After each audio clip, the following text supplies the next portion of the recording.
Que a graça e a paz do nosso Senhor Jesus e Salvador esteja com todos os irmãos.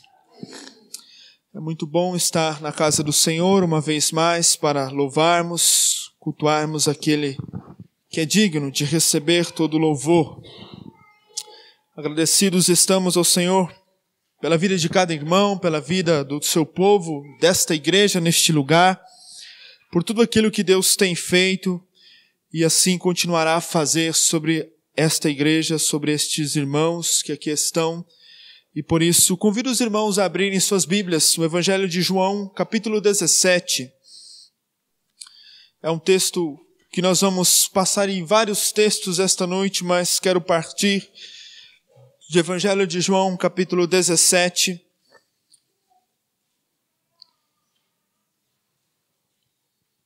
O verso 16 até o verso de número 21.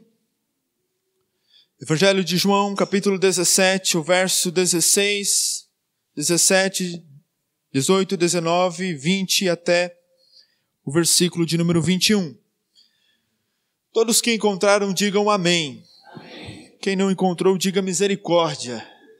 Misericórdia. A gente espera uns aos outros. Nós vamos falar justamente sobre a comunhão dos santos. Sede pacientes uns com os outros, esperando a todos encontrarem.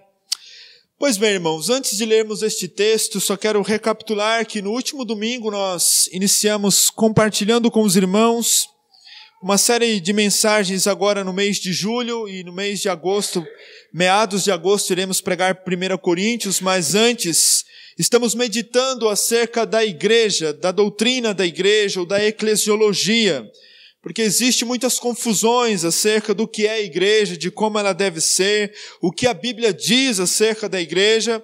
E no último domingo nós falamos sobre a membresia da igreja, apontando a representatividade, apontando a importância do que é a membresia da igreja.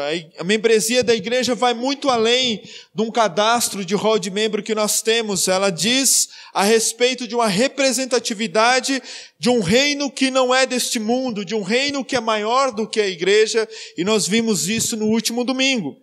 Foi o próprio pastor Jonathan Leeman, do Ministério Nove Marcas, que disse, eu concordo com ele, os pastores devem ensinar a igreja sobre o que é uma igreja. Senão, quem vai ensinar a igreja?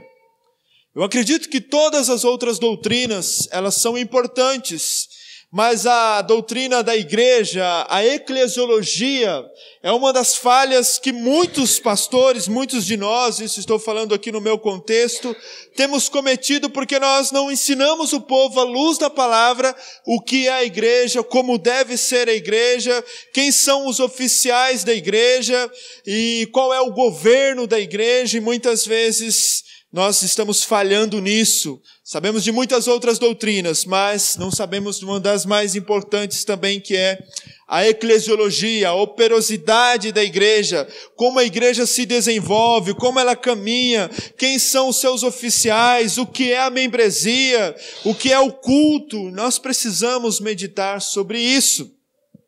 Por isso nós vimos no último domingo a importância da membresia na vida, na comunidade local. A igreja, ela representa o céu, os seus membros locais são representantes de Jesus na terra. E eu disse para os irmãos, se isso não nos assusta, porque nós não estamos falando de representante de um presidente, nós não estamos falando de representante de um governador, de um chefe de estado de outra nação. Nós estamos falando que nós somos representantes daquele que tem toda a terra, daquele que está sobre todas as coisas e aquele que virá buscar a sua igreja, aquele que venceu a morte, aquele que ressuscitou ao terceiro dia, aquele que é a cabeça da igreja, assim como membros, somos representantes de Cristo. Por isso a membresia da igreja é muito importante e muitas vezes nós não paramos para pensar o tamanho da responsabilidade de sermos representantes de Jesus Cristo e porque Ele detém todo o universo em suas mãos. A igreja, como nós meditamos também no último domingo, é uma embaixada do reino dos céus na terra. E publicamente, conforme nós vimos em Mateus 16, devido à confissão de quem é Jesus Cristo, nós oficializamos ou nós chancelamos, endossamos quem são os cidadãos do reino dos céus. O mundo olha para a Igreja Batista Saron ou para outras igrejas e pergunta: quem são os cidadãos celestiais? E nós aqui apresentamos aqueles que são membros, aqueles que confessaram a Jesus, aqueles que foram batizados, e por meio da administração dos sacramentos, nós assim estamos representando um reino que é maior do que a igreja. Por isso, a membresia da igreja é um pacto de crentes que confessam Cristo Jesus. Por meio da sua fé, da sua confissão de quem Cristo é, nós assim somos representantes deste Cristo.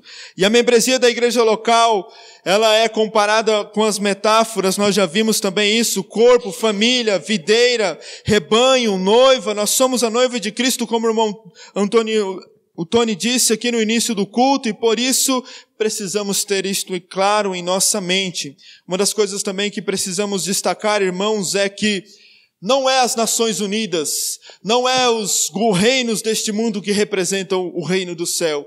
Deus chamou igrejas locais, membros locais, para representar um reino que é muito maior daquilo que nós podemos pensar e imaginar. Por isso, só vou citar 2 Coríntios 5:20, como citei: portanto, somos embaixadores de Cristo, como se Deus vos encorajasse por nosso intermédio, assim nós suplicamos em nome de Cristo que reconcilieis com Deus. Paulo estava dizendo que nós assim somos também embaixadores, representantes de Cristo Jesus. Mas ainda hoje, seguindo acerca da membresia, existe algo que Jesus orou para que o seu povo permanecesse unido. Existe algo na membresia da igreja que a diferencia de todas as organizações deste mundo. Existe algo que o mundo olha para a igreja, que as torcidas de futebol, que os clubes aí fora olham para a igreja e não conseguem entender, que é a comunhão dos santos, que é a unidade da igreja, que é a mutualidade que a membresia assim desenvolve. E falarmos sobre comunhão, sobre unidade, comunhão e sobre a mutualidade é importante, porque isso é um dos aspectos fundamentais também da membresia. A igreja não é um clube numa forma como nós entendemos aí fora, mas a igreja foi alcançar, homens e mulheres que foram alcançados pela graça, pela misericórdia de Cristo Jesus, e assim nos salvou. Mas existe, como eu disse aos irmãos, algo que é peculiar somente da membresia da igreja: a comunhão dos santos. Lembra quando nós vamos falar mais à frente, quando nós lemos o credo apostólico: creio na comunhão dos santos. Nós cremos na comunhão dos santos e assim professamos. Mas Evangelho de João 17, o verso 16 a 21, por gentileza, acompanhe a leitura, que diz assim: Jesus orando, e essa oração que Jesus está fazendo aqui era pelos seus discípulos ali naquele momento, e ele já estava perto, conforme você vai ver aí o próximo título do capítulo 18, Jesus já seria preso, mas olha a última oração que Jesus faz. Ele diz o verso 16: eles não são do mundo, assim como eu também não sou. Santifica-os na verdade, a tua palavra é a verdade. Assim como tu me enviastes ao mundo, eu também os enviei ao mundo.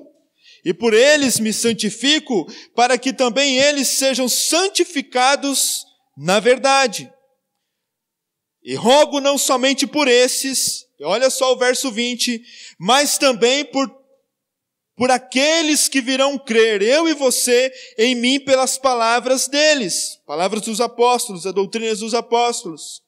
Mas o verso 21, que é o verso central que eu quero destacar com os irmãos esta noite, diz assim: para que todos sejam um, assim como tu, ó Pai, em mim e eu em ti, e que também eles estejam em nós, para que o mundo creia que tu me enviastes. Vou ler novamente o verso 21. Para que todos sejam o que, irmãos? Assim como tu, ó Pai, és em mim e eu em ti, também eles estejam em nós, para que o mundo creia que tu me enviastes. A oração de Jesus, a oração sacerdotal de Jesus, a oração intercessória de Jesus, conforme o verso 20, orando por aqueles que viriam crer, nós e assim também aqueles que ainda vão se batizar, vão crer. Ele encerra o verso 21 dizendo, olha, é para que eles sejam um. E partindo então deste primeiro ponto, quero dizer aos irmãos que a igreja não é um mercado de boas ideias para que nós venhamos viver bem, mas é uma comunhão de homens e mulheres, conforme nós vamos ver nos versos anteriores, santifica-os na verdade, sejam santificados na verdade e sempre voltando à verdade. Portanto, a igreja não é um mercado de boas ideias para se viver bem, mas é uma comunhão de homens e mulheres submissos à verdade de Deus. Nós estamos aqui submissos à verdade de Deus. Não é a minha verdade, não é a verdade de ninguém aqui, mas é a verdade de Deus. Mas um outro ponto que nós podemos destacar ainda neste ponto inicial deste texto é que o verso 21 está falando acerca da Trindade. E a comunhão, irmãos, entre a igreja local e outras igrejas locais não é algo opcional. Jesus está falando, olha, assim como tu, ó Pai, és em mim e eu em ti, e que também eles estejam na onde, irmãos? Como que está aí no verso, no meio do verso, em nós. A comunhão da Trindade, o Pai, o Filho, o Espírito Santo. O desejo de Jesus Cristo é que nós sejamos novamente inseridos nesta comunhão da Trindade. E agora vamos recapitular algumas coisas atrás, irmãos. Todos pecaram, conforme vai dizer Romanos, estão, o que, irmãos? Afastados da presença do Senhor. Estão afastados do Senhor. E é não somente afastados do Senhor, mas afastados uns dos outros. E no plano de redenção, neste plano salvífico, em Cristo redimindo toda a humanidade, e redimindo a sua criação, e principalmente salvando homens e mulheres, é para que eles se tornem um e vivam em comunhão.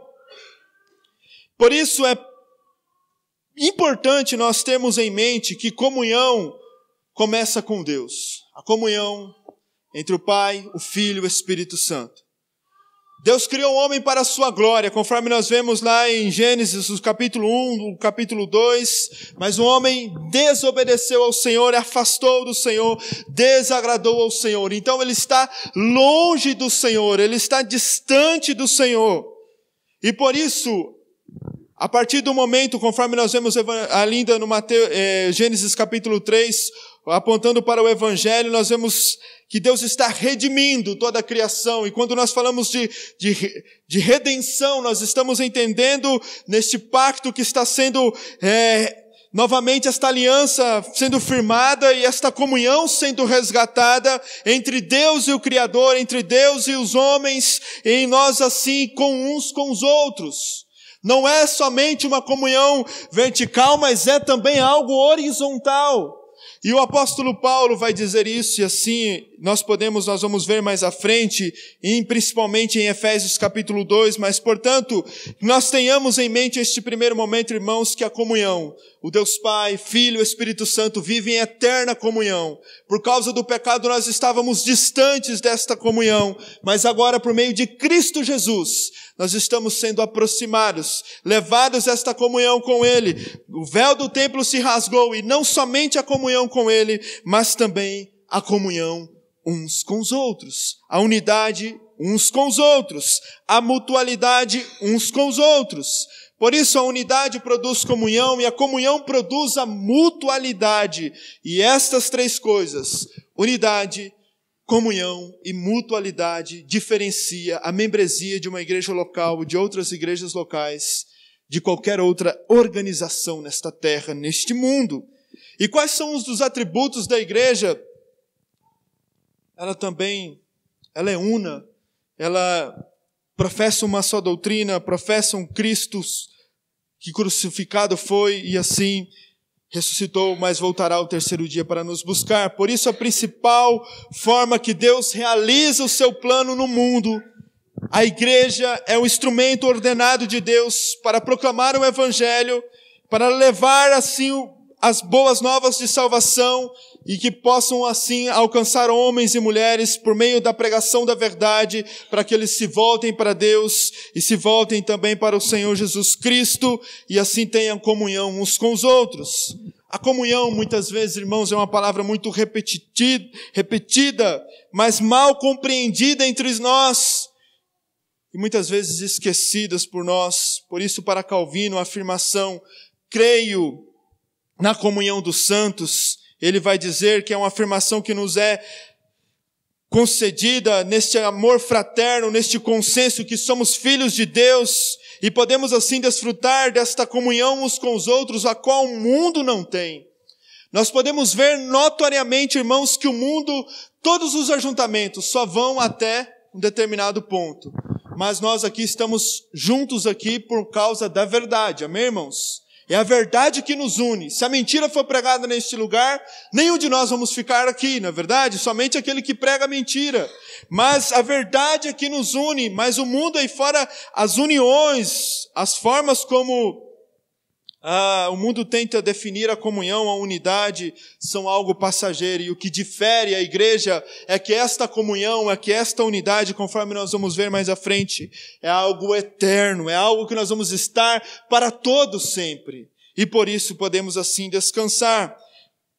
Por isso, irmãos, vemos a importância de Cristo destacar Evangelho de João 17 em sua oração, apontando como a igreja ou como seu povo deve estar assim unido.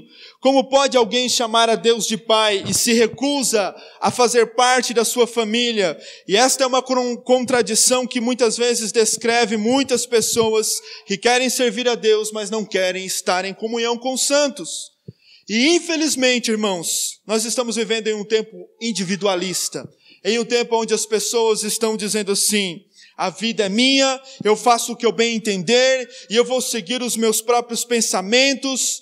Tudo bem, você tem os seus desejos profissionais, sonhos, mas quando nós estamos falando num contexto da comunidade local, nós aqui, irmãos, e eu faço a pergunta, você sente que esta igreja tem uma responsabilidade com você, e você tem responsabilidade com esta igreja? Porque quando nós estamos falando de comunhão, vai muito além de compromisso firmado, muitas vezes, num clube, você vai lá, paga uma mensalidade, se você não quer mais, você vai e não vai mais. Mas aqui nós estamos falando de um povo que foi unido pela verdade, por meio do sangue de Cristo. Por isso, aquele que se recusa a fazer parte desta comunhão, ou quer viver dentro do contexto da igreja, mas de uma forma solística, ele está num contexto errado.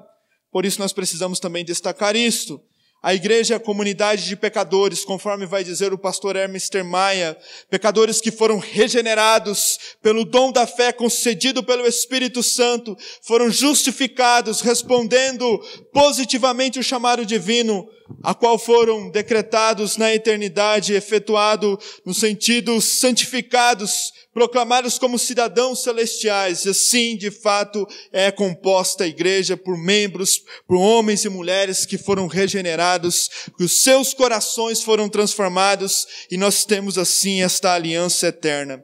Por isso a comunhão é uma palavra muitas vezes pouco compreendida, porque nós tiramos Deus do centro das nossas comunhões e achamos que podemos fazer e fabricar comunhão. Mas, na verdade, irmãos, nós só estamos aqui unidos em comunhão por causa da verdade do Senhor. Mas eu quero destacar alguns pontos, irmãos, que não importa.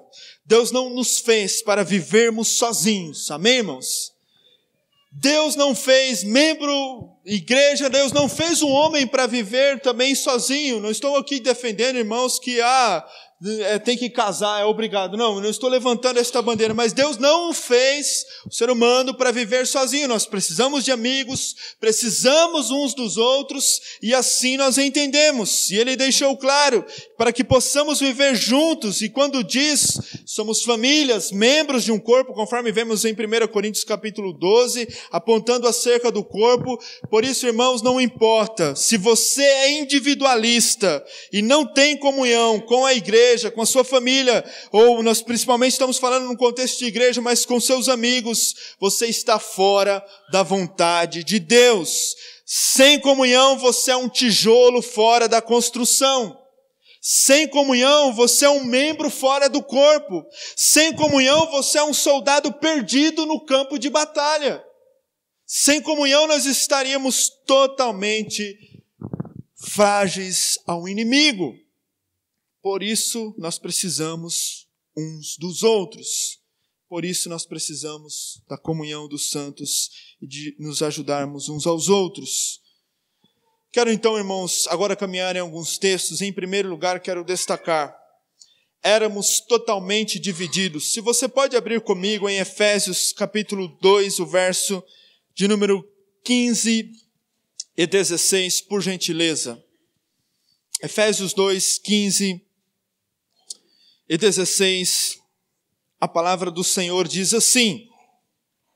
E aqui o apóstolo Paulo, depois de falar acerca da salvação no capítulo 2 de Efésios, tratar que a salvação é pela graça, e agora ele começa no verso 11 apontando os gentios, judeus, por meio de Cristo unindo todos, e ele vai destacar o verso 15 e o verso 16 diz assim. Vou pegar o verso 14 em diante. Pois ele é a nossa paz. De ambos os povos fez um só, e derrubando a parede de separação, em seu corpo desfez a inimizade. Isto é, a lei dos mandamentos contidos em ordenanças, para em si mesmo criar dos dois um novo homem, fazendo assim a paz.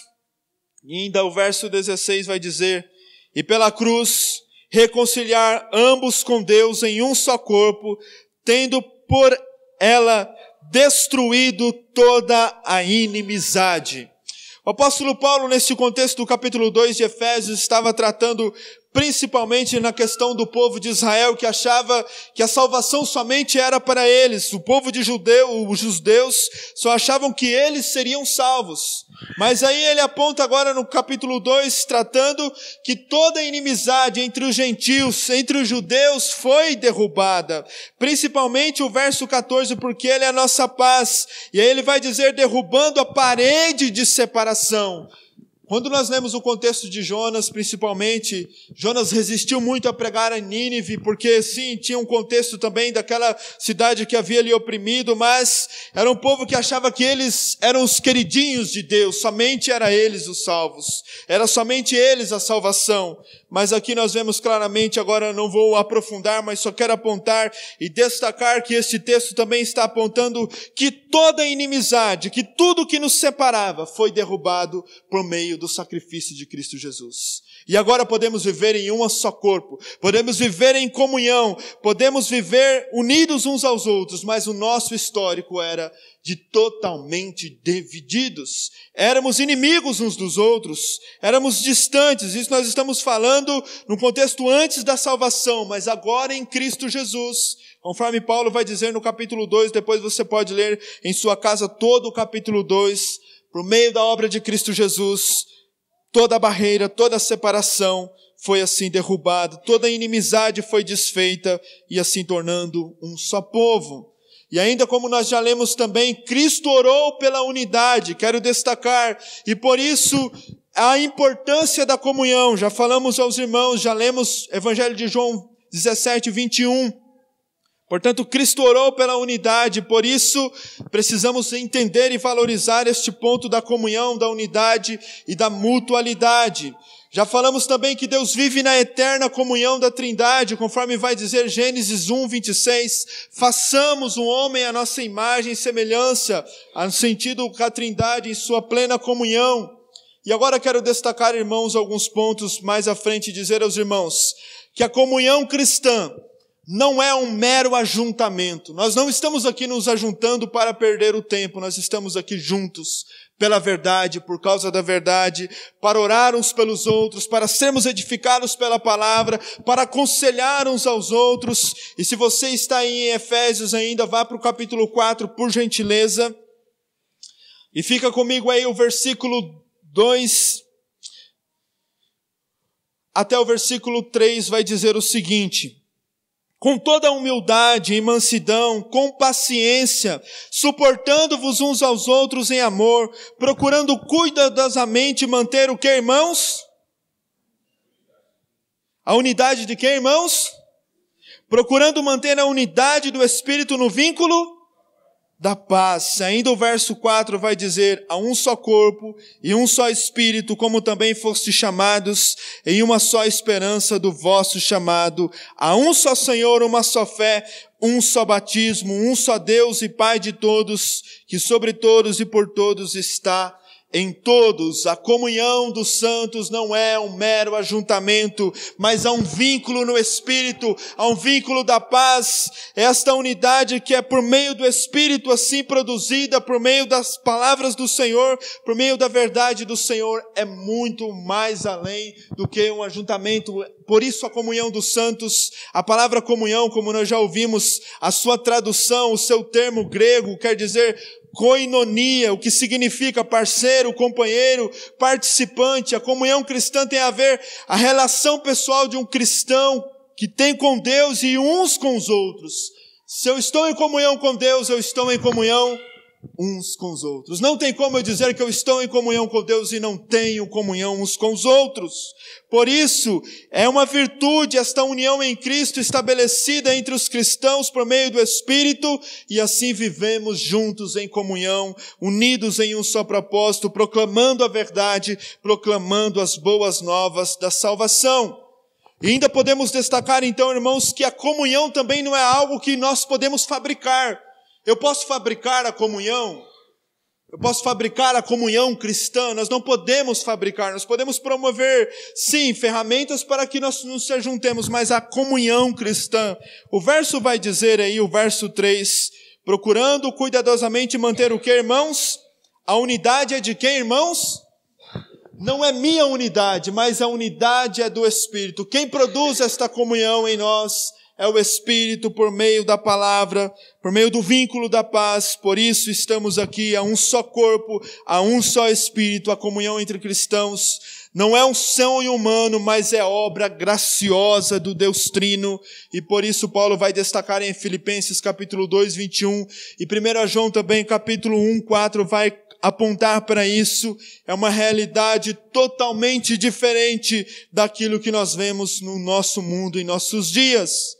Por isso nós precisamos também entender, irmãos, que a comunhão cristã não é algo que pode ser fabricada, mas é pelo vínculo da paz, preservando e assim caminhando, sendo assim aqueles que vão a cada dia mais, por meio da palavra, por meio da oração, desenvolvendo, caminhando neste vínculo da paz, nesta unidade do Espírito, mas cientes de uma coisa: nós não podemos criar. Já é algo que está criado.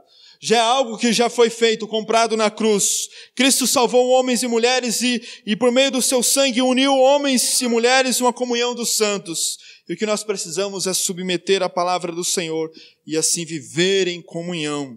Também quero destacar aos irmãos que a comunhão cristã é uma necessidade, não é um luxo ou uma onda opcional, mas é uma necessidade ao qual nós precisamos assim caminhar. Por isso a igreja só vai prevalecer, a igreja que crê de fato na comunhão dos santos. Não adianta nada nós professarmos o credo apostólico, olharmos os textos bíblicos, mas a minha pergunta para os irmãos esta noite é: você crê que é importante a comunhão dos santos? Você vê esta necessidade por meio da palavra e no meio da igreja de Cristo?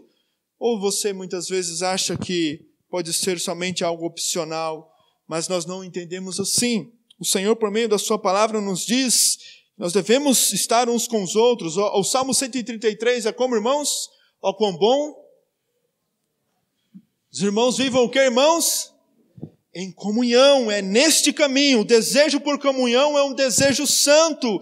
É o Senhor, por meio da sua palavra, está edificando os nossos corações Por isso, o desejo pelo isolamento é um desejo pecaminoso. Não queira viver isolado dentro do corpo de Cristo, ou como membro deste corpo, ou como membro desta família, mas queira sim viver em comunhão uns com os outros. Por isso, a comunhão cristã é uma necessidade, porque está contida na palavra. Se está na palavra, nós devemos nos submeter e viver assim. Não é um luxo, não é uma brincadeira, mas é algo que nós devemos assim nos ater e voltar para a palavra do Senhor. O exercício da comunhão produz alegria, paz, produz frutos, e nós vamos ver isso mais à frente, mas eu quero destacar até aqui, irmãos, a importância da comunhão na igreja local. E mais um ponto agora, quero convidar os irmãos a abrirem suas Bíblias em Atos capítulo 2, o verso 42 e 43, por gentileza.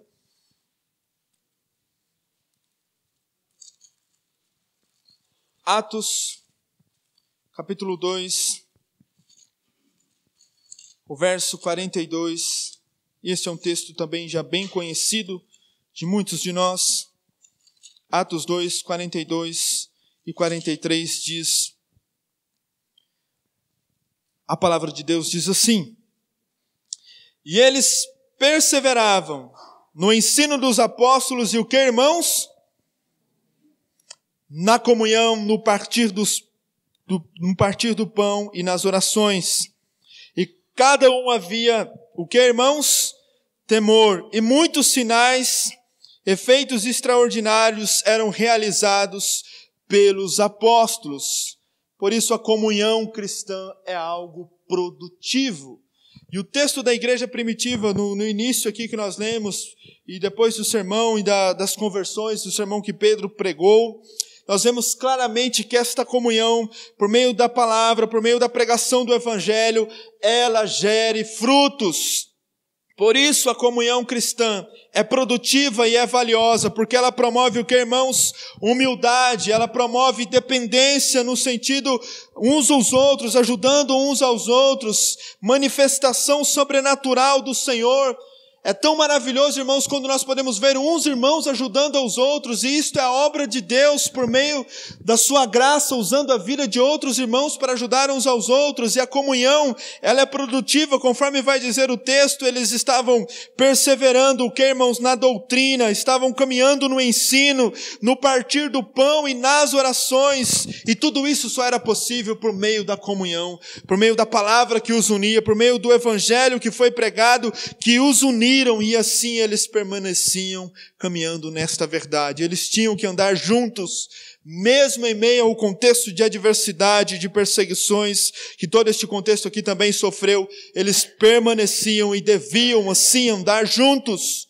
Por isso a comunhão cristã promove generosidade, promove suprimentos de necessidade. Como é bom nós sermos generosos uns com os outros, suprirmos as necessidades uns dos outros, compromissos com a verdade. Aqui nós vemos que eles perseveravam, compromissos com a verdade na doutrina dos apóstolos, perseveravam no ensino, na oração, perseveravam também no crescimento espiritual, e por isso eu acho importante nós pensarmos também, irmãos, e destacarmos esta noite que muitas vezes nós queremos que a igreja cresça numericamente, mas a visão e totalmente de Atos principalmente nós devemos ser fiéis com a palavra, ser fiéis à palavra do Senhor, e quem vai fazer a igreja crescer é Deus. Portanto, eu plantei, Paulo vai dizer, e Apolo regou, mas quem dá o crescimento é o Senhor. Então nós precisamos permanecer fiel na palavra, cuidar da saúde espiritual uns dos outros, porque Deus certamente vai cuidar do crescimento da igreja, e assim Ele vai fazer conforme a sua vontade. Por isso, a comunhão cristã promove e aquece e conforta os corações, promove o crescimento espiritual, contagia e alegria e os irmãos de uma forma sincera e verdadeira. Assim nós podemos também destacar isso para os irmãos. Também eu quero destacar aos irmãos esta noite que a comunhão cristã gera proteção e segurança. O hino que nós cantamos, eu acho que a última frase de um estrofe vai dizer que eu quero proteger e fazer o que, irmãos? E guardar. Depois alguém pode reprisar ali o último verso do hino que nós cantamos, de proteger uns aos outros. Nós estamos aqui, irmãos, Não no sentido, irmãos, não há o meu interesse em me promover aqui, não há interesse de ninguém. Nós estamos aqui para dar as mãos uns aos outros e ajudarmos uns aos outros, exercermos o verdadeiro discipulado, caminharmos juntos na mesma direção, caminharmos na verdade, porque aonde a verdade está, aí está a igreja do Senhor, e aí Deus é exaltado. Mas aonde a mentira está, Deus não é exaltado e certamente não existe uma igreja do Senhor. Mas a comunhão cristã, ela também gera proteção e segurança. Se você pode abrir comigo Eclesiastes, o capítulo 4, e assim nós já vamos caminhar para vermos as últimas considerações. Eclesiastes, o capítulo 4, o versículo 9, por gentileza. Eclesiastes 4, 9. Quero só destacar aqui com os irmãos. Capítulo 4, versículo 9, diz assim: melhor em serem o que, irmãos? Do que? Porque tem melhor recompensa do seu trabalho. Porque se um cair, o outro, se o seu companheiro, o outro levantará o seu companheiro. Mais pobre do que está, só e cair, pois não haverá outro que o levante. Também, se os dois dormirem juntos, ficarão aquecidos. E aqui neste contexto, quando fazia muito frio naquele tempo no deserto, assim eles deveriam dormir juntos para aquecer, mas um só poderá se aquecer de forma alguma. E o verso 12 ainda termina: um homem sozinho pode ser vencido, mas dois conseguem defender-se, e o cordão de 3 dobras não se rompe tão facilmente. Por isso a comunhão gere proteção, a comunhão promove esta segurança, um cuidando do outro, um ajudando o outro, um auxiliando o outro, um orando pelo outro, um animando o outro, e assim nós vamos caminhando. E assim a membresia de uma igreja vai refletindo aquilo que para o mundo é uma loucura e é algo sobrenatural, e o mundo pergunta, mas da onde pode acontecer isso? É por causa do Evangelho, por causa de Cristo Jesus, por meio da palavra do Senhor, e assim nós vamos caminhando, porque muitas vezes, irmãos, os ajuntamentos aí fora, eles são intencionados por interesses interpessoais, interesses de pessoas gananciosas, mas aqui entre nós, entre o povo de Deus, só o único desejo, glorificar ao Senhor, só o único desejo, testemunhar, só o único desejo, proclamar as boas novas, só o único desejo, andar na verdade, viver na verdade, e assim caminhar na verdade. É assim que nós vamos viver como igreja do Senhor. Por isso a comunhão protege e traz segurança, a verdadeira comunhão, conforme o texto de Eclesiastes. Se um cair, o outro vai ajudar a levantar. Se um estiver fraco, o outro vai ajudá-lo assim a fortalecer. E irmãos, sabe essa pessoa que está ao seu lado e professa Cristo Jesus? Nós não queremos aqui entrar no âmbito da escatologia e dizer coisas, não estou aqui pregando um sermão escatológico, mas a comunhão, ela é algo eterno. Se você acha assim, mas eu não suporto aquele irmão na igreja, só quero dizer uma coisa para você. Por mais que tem pessoas, a gente sabe que tem aqueles que é difícil, né? Mas em amor a gente vai ter que suportar. Mas irmãos, a comunhão é eterna. Nós vamos estar eternamente, amém, irmãos? Evangelho de João, capítulo 14, por gentileza, Jesus vai dizer, olha, vou preparar um lugar, e Ele vem deixar bem claro para nós, irmãos, este lugar é para nós estarmos com Ele para todo sempre, e assim, Evangelho de João, capítulo 14, o versículo 1 até o versículo 3, os discípulos estavam temorosos, estavam com seus corações preocupados, porque Jesus já estava de partida, mas Ele vai dizer, olha, não se turbe o vosso coração, crede em Deus, crede também em mim. Na casa de meu Pai há muitas moradas, se não fosse assim, eu vos teria dito, pois vou preparar-vos um lugar.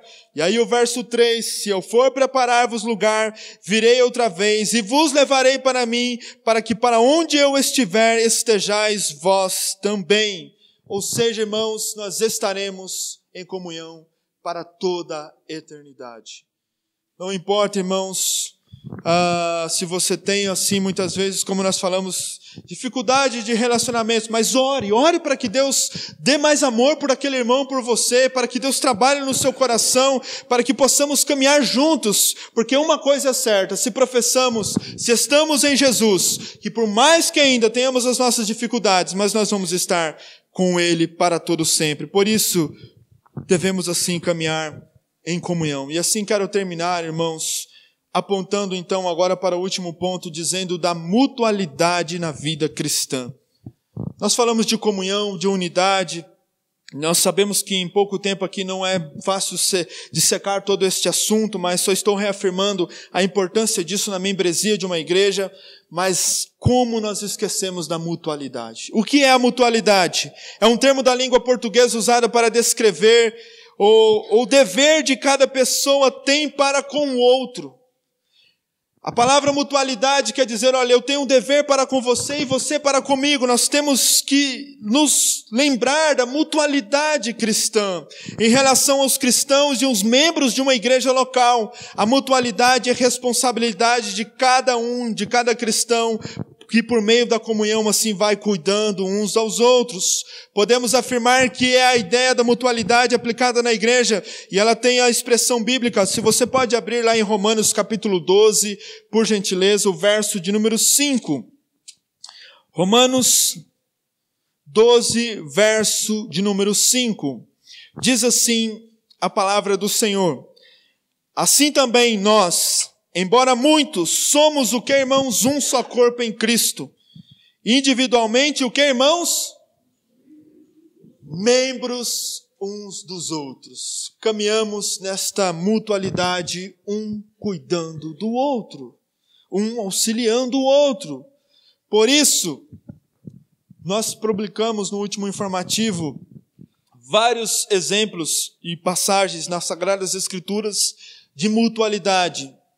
E aqui eu quero só fazer as citações, irmãos. Em primeiro lugar, amem uns aos outros, conforme está em Romanos 12, o verso 10. E nós estamos até aí.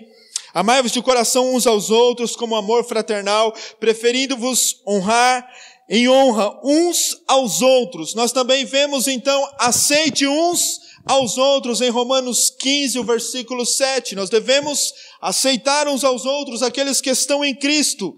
2 Coríntios 12, 13, verso 12 vai dizer, saúdem uns aos outros. Efésios 5, 21, 22 vai dizer, sujeitem-se uns aos outros.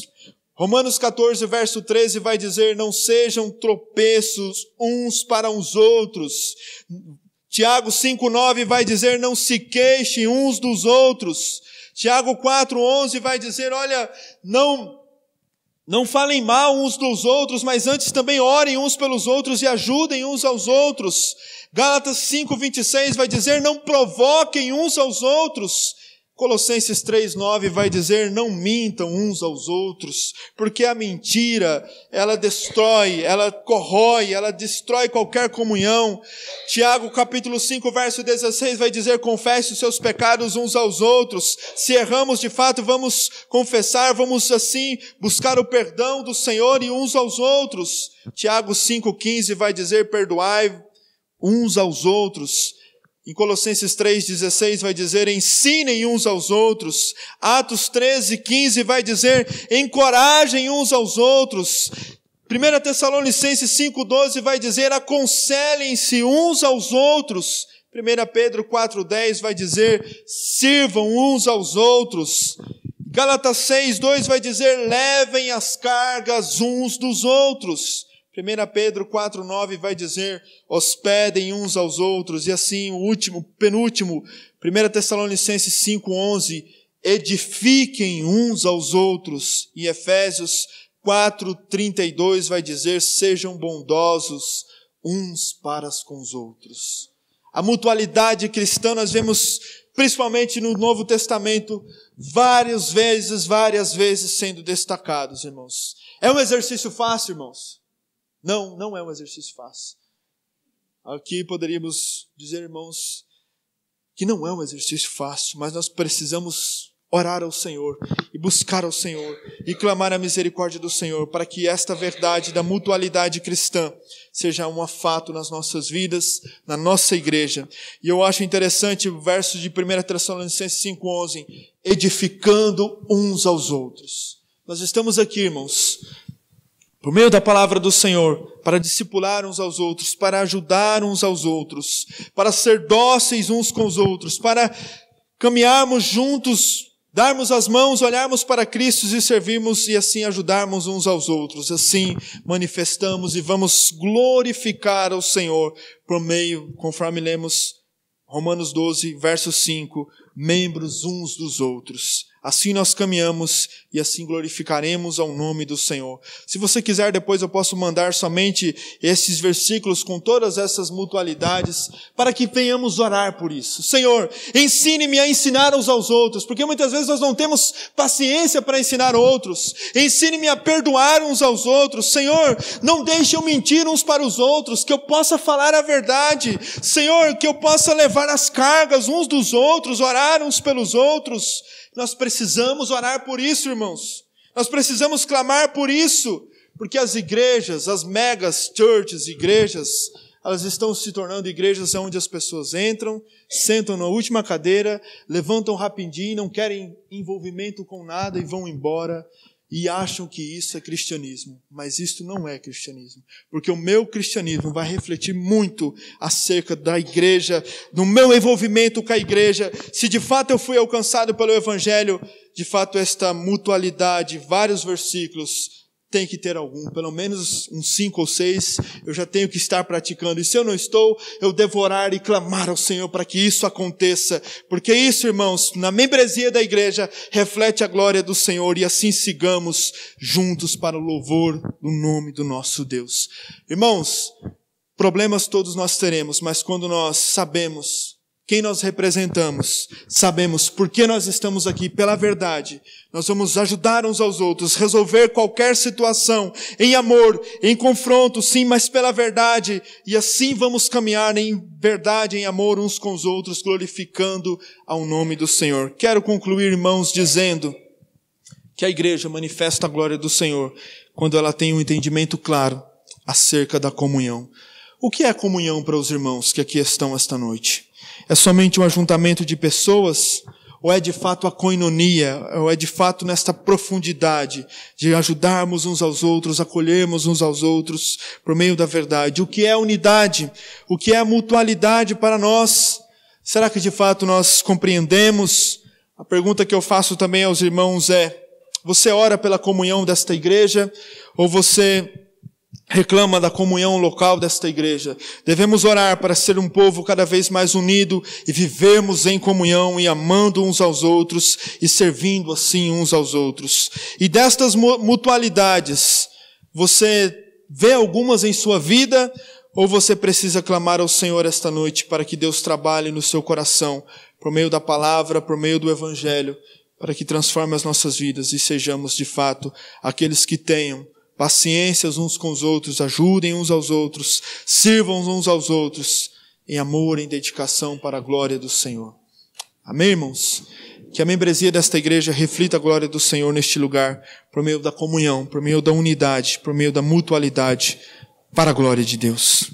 Que as mulheres, as mais velhas, as mais novas, que os homens, os mais velhos, os mais novos, que se aconselhem uns aos outros, que ajudem uns aos outros, porque aqui, irmãos, é o lugar onde nós estamos para ser fortalecidos pela verdade, ajudados, caminhando em amor.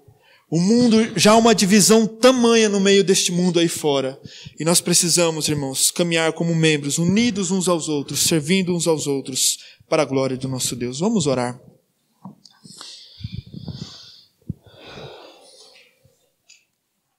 Eterno Pai,